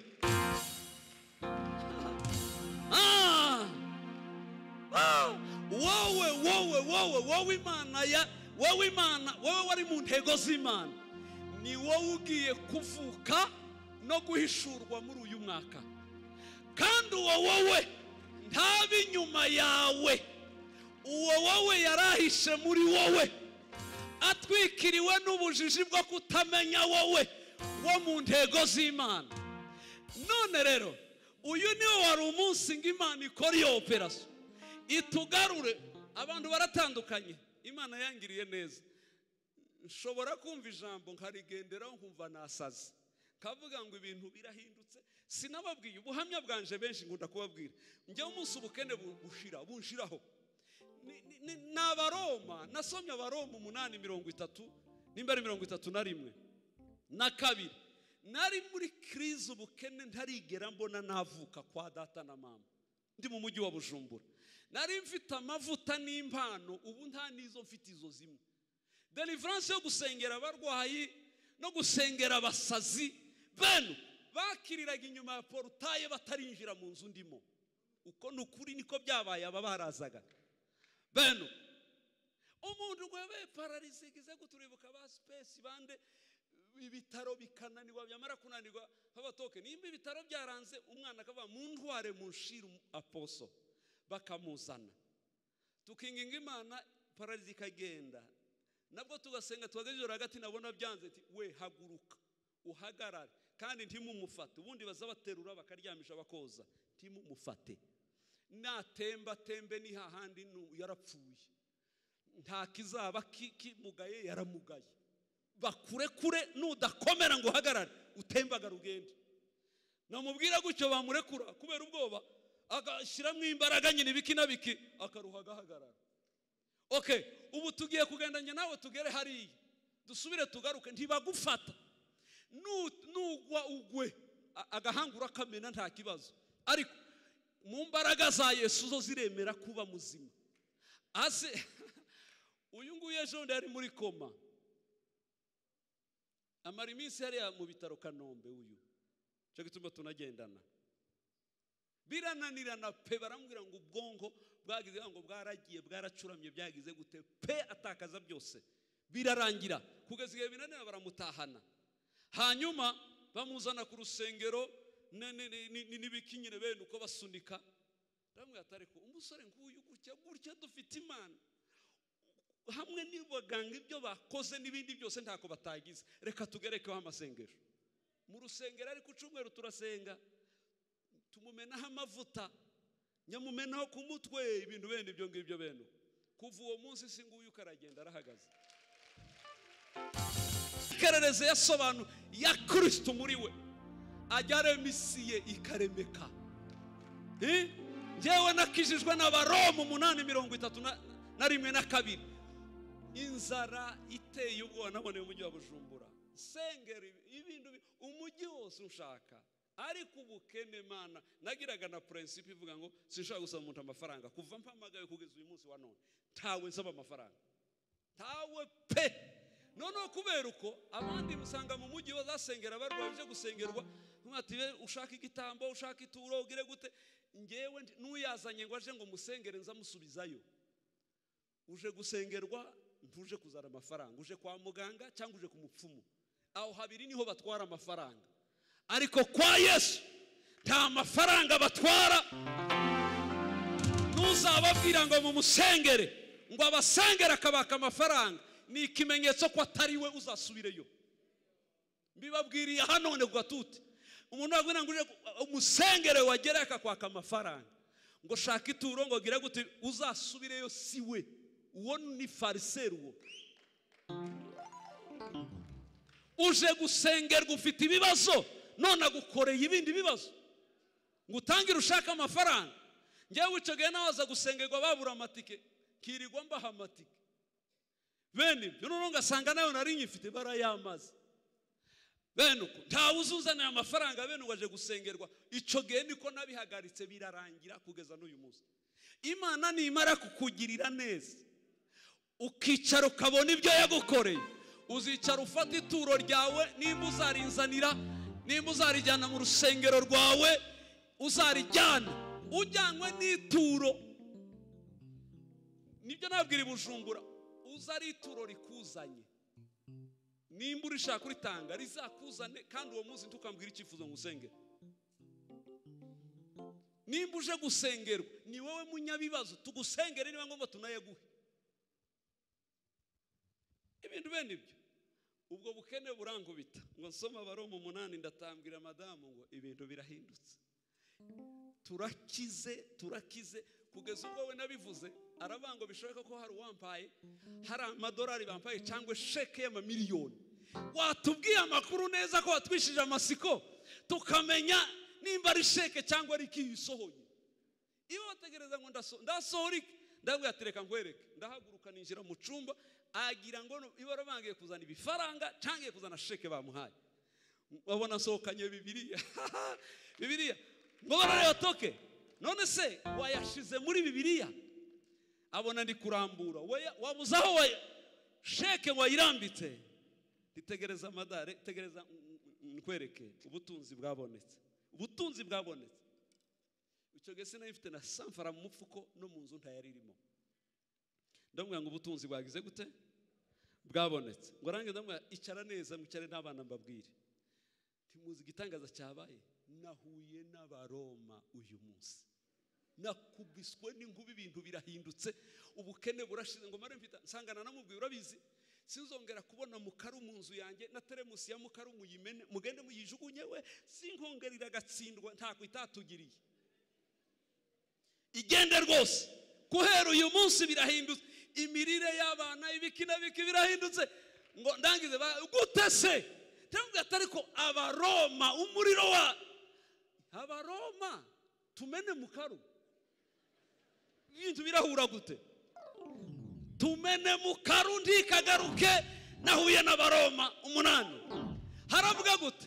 Itimanye umwana wayo ikamutanga ku bwacu twese izaburite kumuduhana n'ibindi byose. Gute izaburite? Yatanga imfura yayimwe ikanyima inoti za ruje na vere n'ibindi. Gute itaratwimya Yesu yatwima icyayi cy'amata? Mbwira madamu ngo birarangiye. Alalala mfarega. Guhera uwo munsi kugeza none nta mukarira agaruka mu rugo rwanjye. Ibiryo baryaga byarahindutse guhera uwo munsi. Gute noneho narumiwe kandi nayo narabisengeye ndaruha amava arakoboka ntibyaza. Ariko umunsi imitekerereze ihindutse yo kwizera narangiza nkabyatura, igitangaza kiba kirabaye mu rugo rwanjye. Nibwo natangiye kubona bwa mbere nyuma y'iyo minsi 2 y'Abaroma nahamagawe n'umuntu usange mu biro hejuru mu mujyi muri Teresere y'u Burundi. Ndagenda ngereyo ngo shikarambira ngo urabizi mfite envelope hano ivuye Buraya bakoreje abo bantu nuko bambwiye sinzi ibindi nta makuru yabyo mfite. Hari nimero za bose ntazo mfite nzazishaka. Arayimpa envelope ntiyaranzi ntiyaranakijijwe ndasohoka. Ngo nje gusohoka ndavuga ati kwiremereye sinshaka kugenda ntamenye birimo. Ndagaruka tahantu hari toilette wambonera sinari nkeneye toilette arayinyereka ndakata nja muri toilette ngo ngereyo ndahambura ya envelope kabisa ndayifungura. Ngo nangize toilette mfite ndayifunga nyasuka hasi tangira kubara. Mana ya uzi kubara amafaranga menshi wari umukene wa wundi utazubika na 15 nayabaza inshuro 9 arananira kabara bumwe nkageza 1,800,000 ubundi nasubiramo nkageza 1,300,000 nayasubiramo aka 2,200,000 ko binaniranye arananira pe. Ndavuga ati umuntu utaracuruze ngakore muri banki ibintu by'amafaranga ari ikibazo. Arananira ndasubira ndayatekera amwe nyashira mu ikota handi nyashira aha kugira ngo agabanuke mbone uko ntaha. Igitangaza nageze hanze aho nyuze hose nkabona abantu bose ko barandeba, vire yose yarandeba. Nabo bari kundeba. Icyo gihe niyo nari narasoye video y'igisirimba barayishize kuri televiziyo saa 9 buri mugoroba televiziyo y'igihugu. Indirimbo z'ibisirimba zimwe twasirimbye n'abakado saa 9 iminsi yose zajyaga muri televiziyo. Abantu bose aho nyuze ngewe sinibuka ibya video.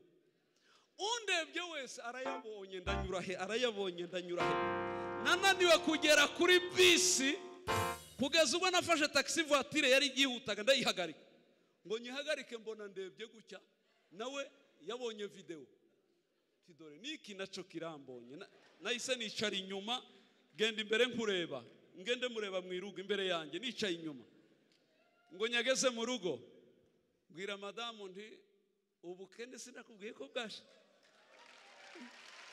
uribuka Baroma uribuka Baroma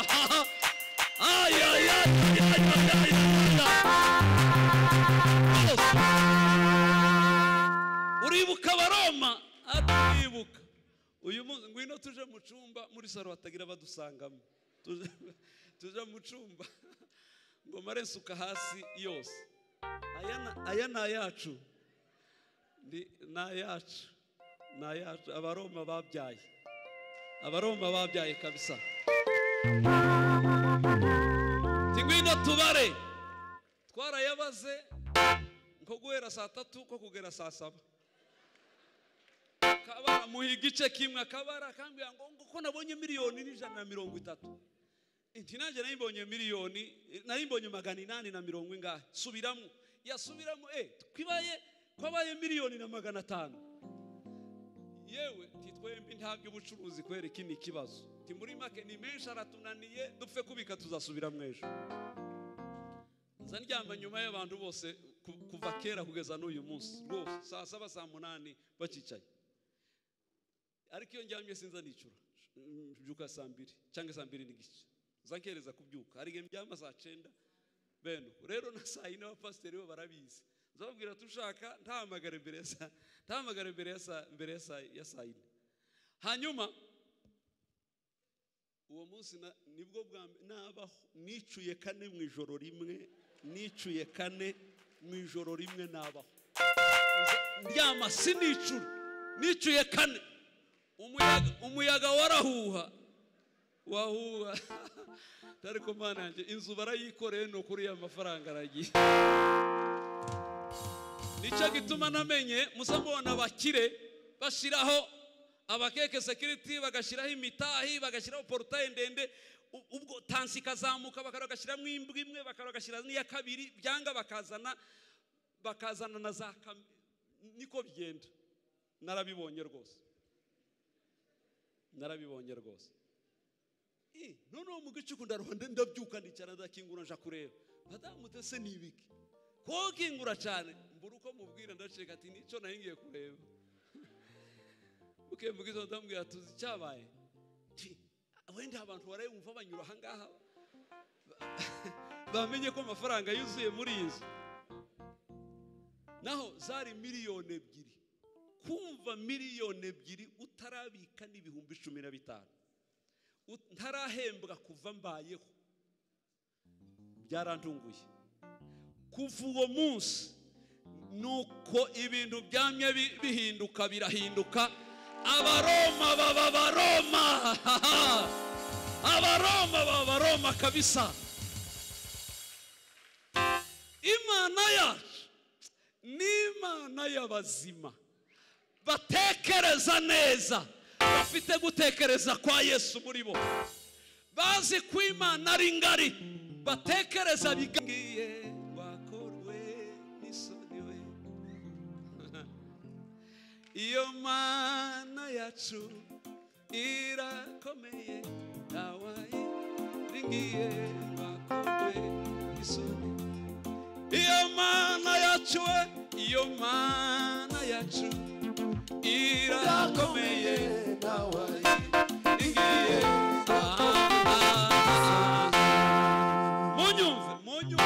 munyumve hari abadukurikira bari hanze ndabizi ko abantu biwacu benshi bo mu mahanga iyo ndi hano bose bari hano baba bakurikiye n'abana ndabasaba iki kintu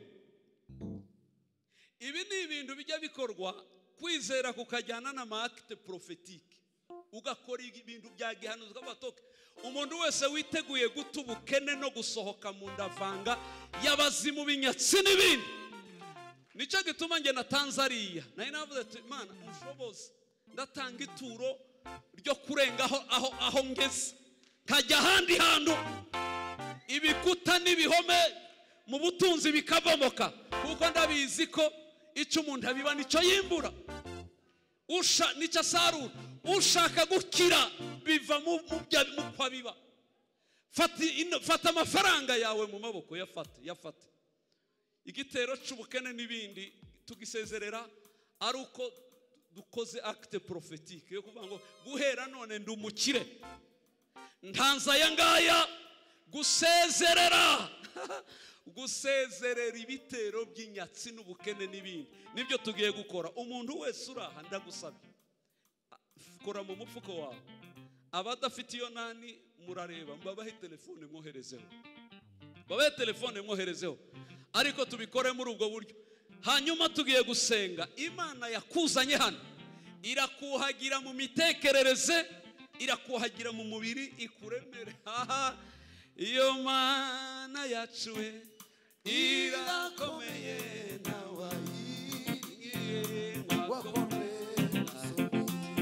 iyo Mana yacu irakomeye,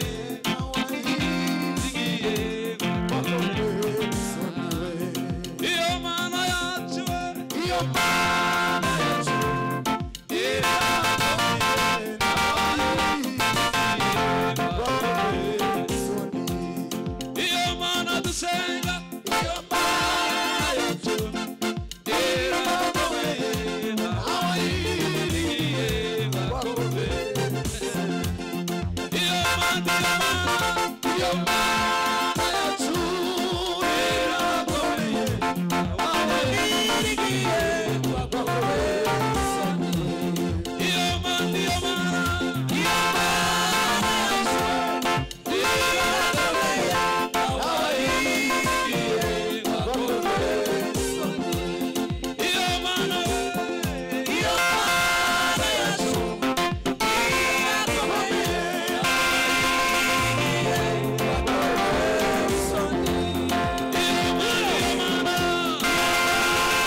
muzamura ibiganza. Aya maboko yawe arakira kubaho kw'Imana mu buzima bwawe, kugira intego, gufata intego, kwiruka mu ntego zawe. Uyu mwaka murarota muhagaze, murarota mugenda, murafata ibintu ibihe byari byarabasize, ariko nyiri ibihe ubu ufashe vola yawe arabigarura ku buzima bwanyu. Igihe ni ukiyobora, afashe vola yawe, iyo wamaze kwizera arabiyobora akabigarura. Tugiye gusenga, aragukiza, arakubohora. Uzaba mu bagera ahabi wanyu batageze, utangira uvuga ngo ni nge wa mbere uzahagera. Ibyo batatunze ni wowe wa mbere uzabitunga. Impano batagize ni wowe wa mbere uzazigira. Zamura ibiganza data mu izina rya Yesu. imbaraga zawe zirakomeye wambaye icyubahiro no gukomera kora kuri aba bantu humura amaso yabo ubuzuze kwizera guhindura imitekerereze yabo bagafata ibyo batigeze gufata bava muri kahise imbaraga zose zo muri kahise turazikandagiye muri iki kibanza mu izina rya Yesu Kristo lele la kanfoniga rababa fonia ndahuha imyuka yose yo muri kahise karande zose ni imbaraga ibyabosha abantu ibitekerezo bipfuye imbaraga zitarizo ndavuze ngo rekura rekura abantu b'Imana babeho reka bajye muri destiny yabo reka bafate umurage wabo reka baba b'Imana yaremye reka babishanga rikomeye reka baba ubwoko bwera reka babanyembaraga ninde wavuma b'Imana itavumye ninde wababuza gukomera bizeye Imana ikomeye niyo yubaka ubuzima niyo la amfonera reka amfonera niyo yubaka ubuzima niyo irema amateka ndavuze ngo aba bantu bose ni bazima kandi bose barakomeye imigambi yapfuye inzira zafunzwe zirafungurwa mu izina rya Yesu zirafunguye mu izina rya Yesu zirarekuye mu izina rya Yesu ala amfonega ay yego Yesu yego gitara urabikoze yego mbaraga zacu urabikoze Mana ihindura amateka Mana nyiri mateka Mana irema amateka remera uyu muntu amateka ye kosora ibyapfuye ku buzima bwe cecekesha imbaraga zamucinyije icaza amajwi yose yamuteye ubwoba ko bidashoboka amajwi yose ataravuye ku Mana turayacecekesheje mu izina rya Yesu buri muntu wese azabica Imana yaremye azabica Imana yashatse azagera ku ntego zivanze n'iz'Imana yamugambiriyeho mu Mana turiho turakomeye muri wowe turakomeye twabuzwa n'iki nyiribihe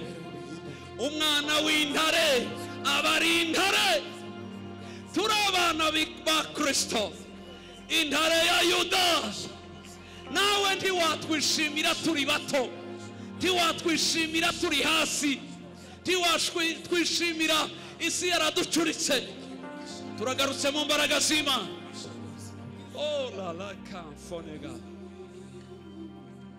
mukaranyembeza neza ko hamwe ubona ari nk'abantu bari kuzuka Imana iranyereka kabona iri kuzura ni nk'abari kuzuka barahari hano iri kubazura kuvugurura bamwe muzatungurwa n'ibizababaho abandi muzatangarirwa nabi wanyu intango yawe ni nto cyane ariko ugiye kujya muri speed mu muvuduko wo hejuru w'impinduka z'ubuzima bwawe bazakwibazaho uzababwira Imana wamenye uzababwira Imana wamenye reka tumanikire ikiganza abakobwa baraha umwuka wo gucinyizwa umwuka w'icyeyi umwuka reka tubamanikire ikiganza abakobwa bose baraha tubamanikire ikiganza mu izina rya Yesu tuzamuye abakobwa bose baraha wambaraga we wabacinyije wambaraga we w'icyeyi wamyuka we yo mu bisekuruza rekura mu izina rya Yesu mu izina rya Yesu lela kamfonega. Ndagushimiye kubahembuye, ndagushimiye kubazuye, ndagushimiye kubahagurukije. Reka tuzamure ikiganza abantu baraha bafite imishinga, bafite ubwoba, baratangiye abandi ntibaratangira, ariko ubwoba, ndumva ubwoba butera mu mitima yabo, akavuga ngo birakunda ntibikunda. Iyakuremye, iyakugize uko, iyatumye ubitangira, niyatumye uhaye ibitekerezo ubirota, izo nzozi Uwiteka arazigira impamo. Tumanitse ikiganza mu izina rya Yesu. Nibakira imbaraga zabo, nibakira umugisha wabo, nibakira amahirwe yabo, nibakira gukomera kwabo, nibakira impinduka zabo. Igihe niki, umwaka n'uyu,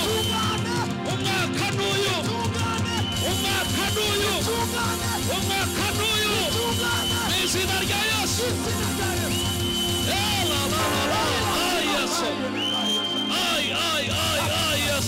Yesu.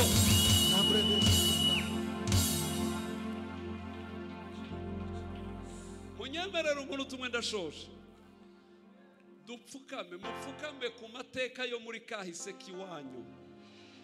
Mana yanjye, iminyururu yo muri kahise, imitekerereze ipfuye n'imyuka yaho, iyo minyururu ikigerageza gukurura, turayisezerera uyu mugoroba wa none. Muri ibiremwa bisha byihariye bibasha kugera ku ntego z'ibyo murota, Uwiteka dupfukamye ku mateka, dupfukamye ku mateka.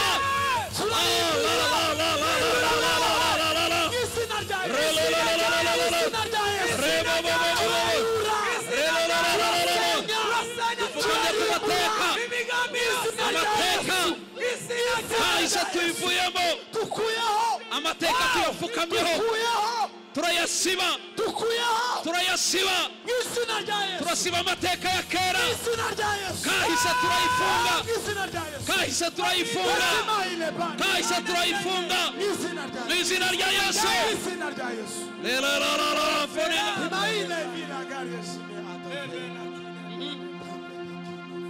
Kahise tuyihagaritse mu izina rya Yesu, n'amarembo yose yo muri kahise turayafunze ubutazafunguka. Adrese zanyu muri kahise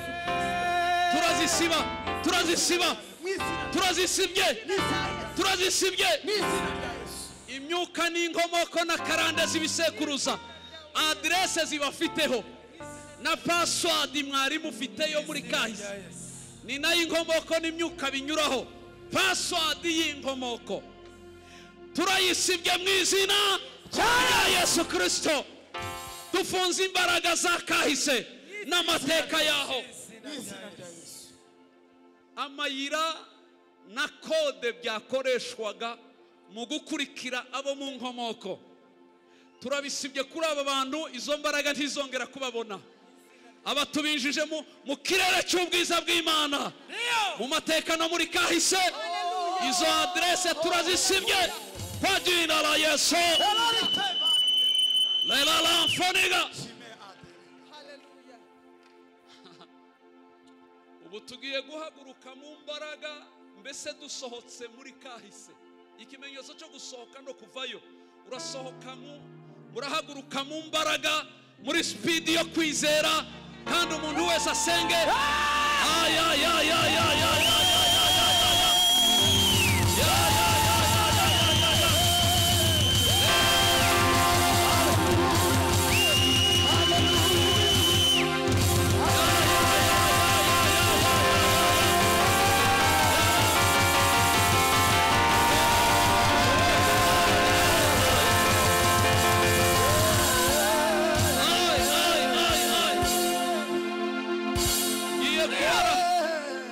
Kubara gatatu turaba dutsinze amateka na kahise, turaba tubifunze. Umve, password zose buri umuntu wese agira kode yo muri kahise, imbaraga z'imyuka zikurikira na karande. Kandi gitangaje, buri iyi myuka yiwanyu na karande yiwanyu nta wundi muntu izi munsi y'ijuru. keretse abavukayo gusa. Iyo yariko tugiye kuyitsinda tuyirimbura burundu. Ndabara gatatu turavuza akambo k'insinzi ko dutsinze, kandi ndabasaba guhera uyu munsi mugende mugura amajenda, mutangire mwandike. Yego, mutangire mwandike inzozi murota z'ubuzima bwanyu, ibyo mupanga kuzageraho, muze murangiza mu bipfukameho mu bisengere, muzarebe iby'Imana nyiribihe ingene ihindura amateka y'abantu. Mubikorere mu kwizera, ikitakunze hindura ikindi, utegereza imbaraga z'ubumana icyo zikora. Ndabaze rimwe turabikora twiyaguye, n'ingezi rya gatatu akamo ko gutsinda n'amashi yacu. Abiruka biruke, nimba shiramo inanga abashaka murenge hano hejuru, mwiruke kabisa. Wiruke bingana nuko kwizera kwawe kungana, wiruke bingana naho ushaka kugera. Ndabaze kabiri, ndabaze gatatu.